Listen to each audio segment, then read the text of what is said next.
racial inequality during the Black movement? Only from the past. Although Hughes was a well-written poet, he also wrote children's stories, short stories, novels, plays, even the words to operas.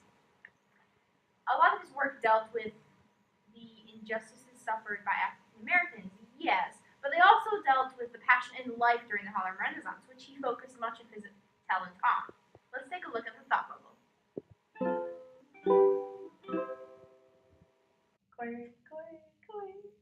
James Mercer Langston Hughes was born on February 1st, 1902, to Caroline Mercer Langston and James Nathaniel Hughes in Joplin, Missouri. Like most famous writers, he had a pretty crappy childhood. His white father left their family and divorced Caroline, fleeing to Cuba and then Mexico, allegedly to escape the racism in the U.S. While Langston's mother was traveling to find work because his dad was kind enough to ditch them, he grew up with his grandmother, Mary Langston, who instilled in her grandson a lasting sense of racial pride through the Black American oral tradition and drawing from the activist experiences of her generation. Random fun fact, both of Hughes's paternal great-grandmothers were enslaved African Americans, and both of his paternal great-grandfathers were white slave owners in Kentucky. He is the personification of mixed, totally half and half, across, like his poem, Cross. While in school, his classmates elected him class poet because all Black people have a good sense of rhythm, duh, of course, and thus peer pressure gave him one of the most influential writers of their day. He got his start when poet Vachel Lindsay ate in a hotel where Hughes was working as a waiter. Langston figured, dude, you're a poet, I'm a poet, you write poetry, I write poetry, read my work, and put some poems he had written next to Lindsay's dinner plate. Later that night, Lindsay gave a poetry reading and presented some of Hughes's poetry. Newspapers across the country wrote about the poetry reading, and Hughes became known as a new Black poet during the Harlem Renaissance. Throughout his life, he wrote more than 100 books, and he is one of the first writers who was able to support himself financially on his writing. But like a lot of the greats, Hughes didn't live forever. Langston Hughes died of complications from prostate cancer on May 22, 1967 in New York City. In case you dozed off, I'll give you a quick run-through. He was born to Caroline and James. He goes by his two last names, Langston Hughes. His father ran off, left the family, divorced his mom, and went to live in Mexico. His mother went to find work, and he was raised by his grandmother. His grandmother instilled within him a love of books. Books, where if people suffered, they suffered in beautiful language, not in monosyllables, as they did in Kansas. I do like it, how he got his start by putting his poems next to a poet's dinner plate. It's very awesome. And even from the start, he knew what he wanted to write about. He even said, we Negro writers, just by being Black, have been on the blacklist all our lives. Censorship for us begins at the color line. Langston Hughes was a very energetic young man. He loved to travel, and he was such an adventurer. Actually, his love of traveling started when he visited his father down in Mexico. His lighter skin tone helped him to feel more equal with the citizens there, and he noticed the racial gap much less than in America, and he realized that the world is not as racist as the U.S. was at the time. His love of journey took him to Japan, China, France, Spain, Italy, Africa, and even Russia, extensively in Russia, which was the Soviet Union at the time. All of his time spent in Russia gave him many good friends in Moscow, which he would repeatedly visit throughout his life. His longing for equality manifested itself in his economic ideals. He, unlike Americans at the time, understood and realized the benefits of communism and was drawn to its promise. He was also a political activist in many ways, lobbying for civil rights, protesting against segregation, and his entire literary career was devoted to the cause. Langston Hughes wrote about the period famously when the Negro was in vogue, which was later paraphrased as when Harlem was in vogue. Harlem, of course, referring to Harlem, New York, the location of the Harlem Renaissance. The Harlem Renaissance was a cultural artistic explosion that rocked Harlem, New York in the 1920s and 30s. It was centered around Black culture and Black artists, and it drew artists and writers and musicians and photographers and poets and scholars, all Black, from around the country. One of these artists was Langston Hughes. You might have heard his name before. I mean, I've kind of said this a couple times. Okay. His poetry and fiction portrayed the lives of working-class Blacks in America. He confronted racial stereotypes, protested social conditions, and expanded African American culture's image of itself. Although he wrote about serious issues, he wrote with understanding and with hope, portraying the African American lives as full of struggle, joy, laughter, and music. He truly was a people's poet who sought to re-educate both the audience and the artist by lifting the theory of the Black aesthetic, the artistic branch of the Black Power movement, into reality. Which brings in mind, actually, one of his most famous poems. It's titled, The Weary Blues. The Weary Blues, yes, thank you, me from the past. It's titled The Weary Blues. He wrote it when he was in high school, and it was published in a magazine, or a newspaper. It was published when he was in high school, guys, it's pretty cool. It was published when he was in high school. He published it with the express intent of performing it to music. Let's listen to it now.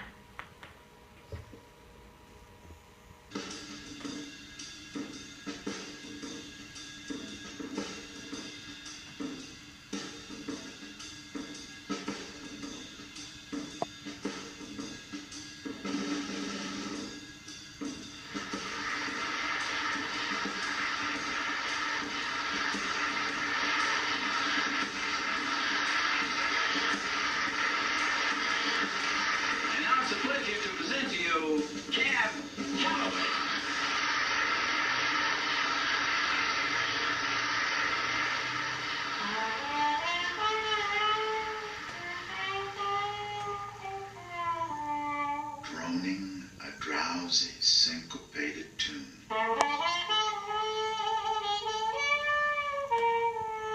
Rocking back and forth to a mellow croon.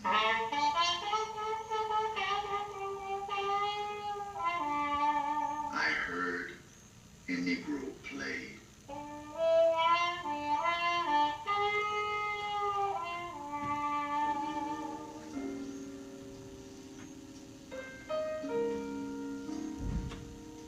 Down on Lenox Avenue the other night, by the pale, dull pallor of an old gaslight, he did a lazy sway. He did a lazy sway to the tune of those weary blues.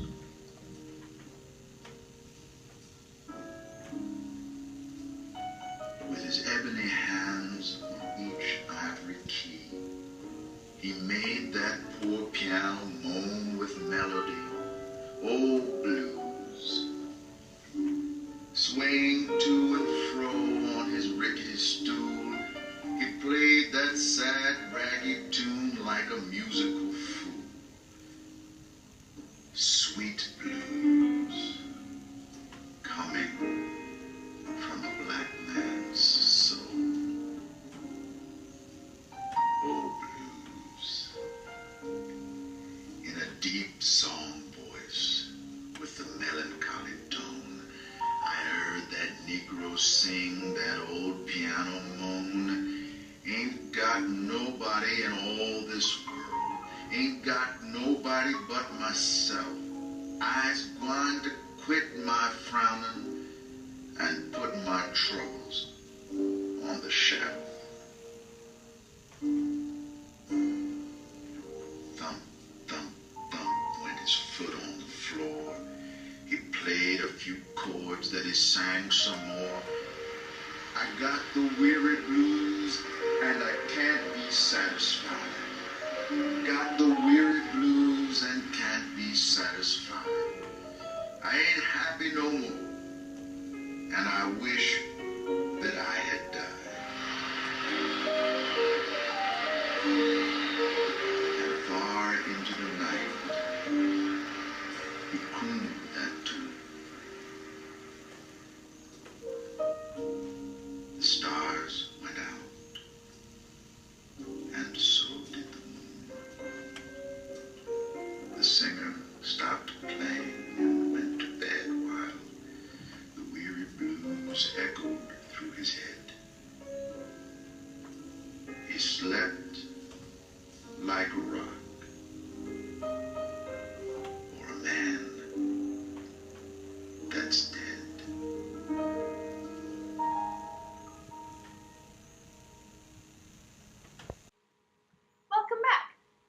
enjoyed that great example of Langston Hughes' jazz poetry. Now let's talk body of work. Langston Hughes wrote for more than 50 years, and his first novel, Not Without Laughter, won the Harmon Gold Medal for Literature. As the Thought Bubble already mentioned, Langston Hughes wrote more than 100 books over the course of his life, and he was one of the first writers able to financially support himself on his writing. Hughes obtained a wide audience by writing in everyday language so that even Philistines could understand it. He popularized jazz poetry, which is poetry that demonstrates a jazz-like rhythm or the feel of improvisation, or even includes poems written about jazz musicians, music, or the jazz milieu, which was fitting as he was popular during the Harlem Renaissance. Much of Hughes' early work was roundly criticized by black intellectuals for portraying what they thought to be was an unattractive view of black life. But Hughes was like, newsflash, blacks are viewed in an unattractive light in this country. Our lives are unattractive. Hughes also returned to the theme of racial passing, but during the Harlem Renaissance, he also explored topics such as homophobia or homosexuality, because, he hadn't done enough for minorities already. So I know what you're saying. Langston Hughes had a great life and style and all, but we want to learn some poetry. So let's do just that. We'll start with warning.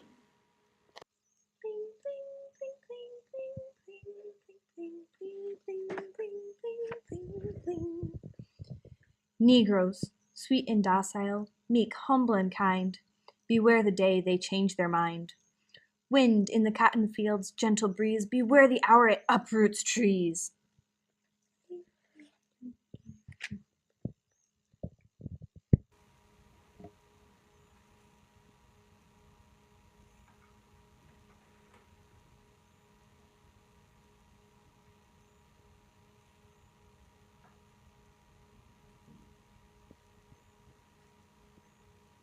So this poem is pretty black and white. Hughes starts by using tension with the way he starts with soft language like kind, meek, gentle, things like that, and then he moves to more harsher language like beware and uproot trees, and he ends his stanzas with exclamation points. Essentially, the speaker of this poem is saying, look guys, like we Negroes are pretty nice, but don't piss us off because we don't have to be nice. We're like a gentle breeze in a cotton field, which is interesting how he says this because both of his grandmothers were slaves, and usually slaves work on cotton plantations. But anyway, like a breeze in a cotton field that will someday uproot trees. As my good friend Victor Hugo once said through the mouth of Gravachi, Don't kick a dog because it's just a pup. You better recover when the pup grows up. thank you, Victor Hugo. What Hughes means here is that they're not waiting for permission to be strong. They already are strong. They're being gentle and nice because they choose to be. Which reminds me of one of my favorite Langston Hughes quotes. I swear to the Lord I still can't see why democracy means everybody but me. Good stuff, good stuff. This racial pride is prevalent in many of his poems, and because you've been so great, I'll double the offer. 2 poems to read. Gosh, you all disrupt you the bus! I know, but let's not dilly-dally when there's poetry to be read. Our second poem is I Too, which also does an awesome job of instilling racial pride.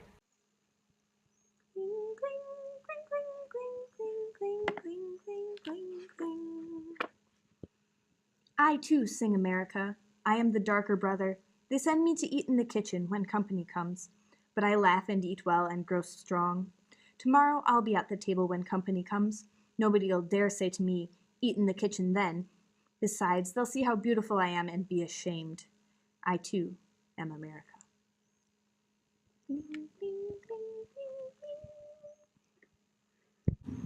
So this poem can really be from a lot of different historical time periods, whether slavery was abolished or not. The speaker could be a slave, a domestic servant, or just a free black man in the Jim Crow South. It applies to all of these, further showing how things haven't really changed much. In the first line, he speaks about being a patriot, or singing praise to his country with everybody else. He says, I am the darker brother, not just black friend, but brother, because we're all brothers and sisters, that whole thing. Yet he's sent to eat in the kitchen when company comes, like he's an embarrassment and he's less than them and all that sort of thing. But he's like, dude, no sweat. I know things will change. He says, I will laugh, eat well, and grow strong. What doesn't kill you makes you stronger. Stay a little taller. Doesn't mean you're lonely when I'm wrong. Are you sure? Anyway, he looks forward to the future, saying that things might be bad today, but change is imminent. The speaker is prepared to rise up to the company's level, sort of like he rose up in the morning. Wink, wink. See the connection? Someday he will be at their level, and they won't treat him like dirt, because it would be so bad if they did. Nobody would dare. There's such power in that. He's not just saying, oh, like, they won't be mean to me anymore, but nobody would dare be mean to me. He dreams about this future where everyone's treated equally, and no one is forced to eat in the kitchen because they're not worthy. In this romantic visioned future that he has, discrimination isn't a thing. Towards the end of the poem, he realizes and embraces this racial pride we've talked about. And he says, dudes, you'll feel so bad for being mean to me because I've been responsible. Finally, he ends with, I too am America. Emphasizing that before, he was dreaming about it and singing and being patriotic and all, but at this point, in his dreams of the future, he doesn't just sing for America like at the beginning, but he is America. He's truly a part of it. You know, he's just like his country, he's out scrappy and hungry, but he's not throwing away his... What?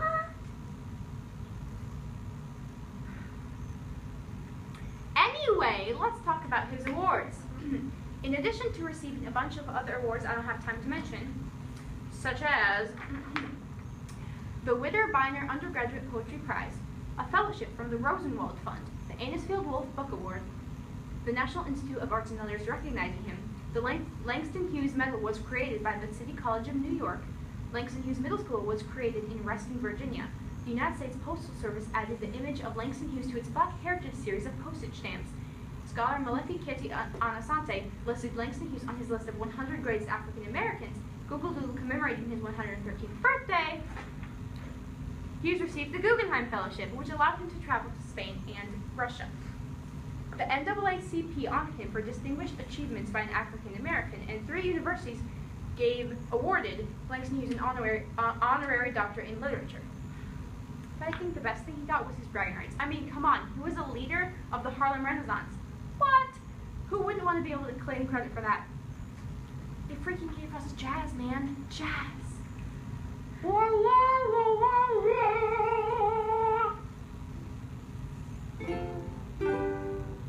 What's that? It's time for the mystery document already? Alright, who do we have for us today? Very good document. We younger Negro artists who create now intend to express our individual dark-skinned selves without fear or shame. If white people are pleased, we are glad. If they are not, it doesn't matter. We know we are beautiful, and ugly too. The tom-tom cries and the tom-tom laughs. If colored people are pleased, we are. If they are not, our displeasure doesn't matter either. We build our temples for tomorrow, strong as we know how, and we stand on top of the mountain, free within ourselves. Wow, just wow. I mean, come on, give me a difficult one. Well, I guess I won't be shocked by the shock pen today. All right, ready for this? Langston Hughes, that's who. First try. Ding, ding, ding, ding, ding, ding, ding. Yeah. Of course he would have written something like this. I mean, who else was such a huge advocate for racial pride and the Harlem movement and black artistry? No one. That's who. Idiots. That actually reminds me of a quote. Langston Hughes said in one of his poems, "Life is for the living, death is for the dead. Let life be like music, and death a note unsaid." That poem reminded me of something. We must discuss his death. He died. Just kidding, okay, just kidding. Oh, well, we'll honor Hughes a little bit more than that. He did die, but we'll honor him more. James Mercer Langston Hughes passed away in New York City on May 22nd in 1967 at the age of 65 from Complications related to prostate cancer. Ugh, cancer, you take too many fine souls out of this world.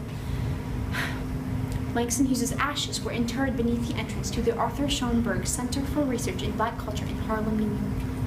And his epitaph fittingly reads, "My soul has grown deep like the rivers." A great quote from one of his poems exemplifying how Hughes was an incredibly deep dude. Let's discuss his legacy. legacy. What is a legacy? Planting seeds in a garden that you never get to see.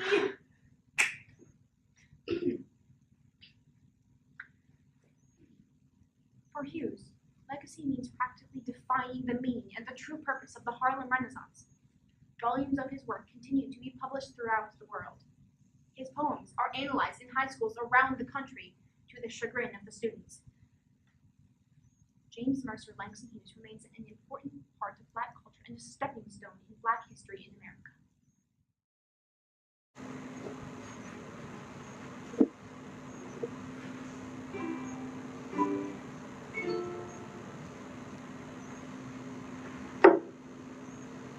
Special thanks to the directors of this film, Anya Rock, Hannah Hudgens, and Camille Brodowski. To Anya Rock for being John Green, to Hannah Hudgens for being Anya Rock, and to Camille Brodowski for being Anya Rock from the past. To Camille Brodowski for writing the script, to Anya Rock for composing the present, to Camille Brodowski for the awesome backup vocals. The organization skills of Hannah Hudgens, saving the best for last. The biggest thanks to a Mr. Watson for the use of his studio. Have a good night.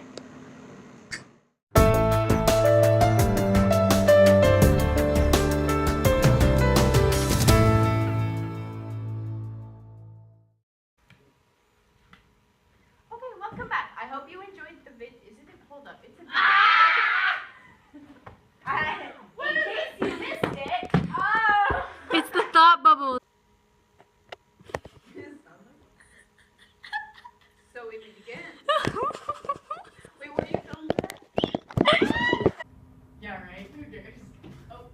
For Hughes, the legacy means practically defining the meaning and the true purpose of the Harlem Renaissance. Later renamed the Langston Hughes Renaissance. By us, right now. Yes. Yes. Like Southwestern. It was, I don't even know what it was, Southwestern. but Hannah started freaking out. Oh, that was the wrong thing. Okay. It's Caroline. Are you okay? Are you okay over there? I'm not sure she's okay. And this is his dad. Are you a troubled actor?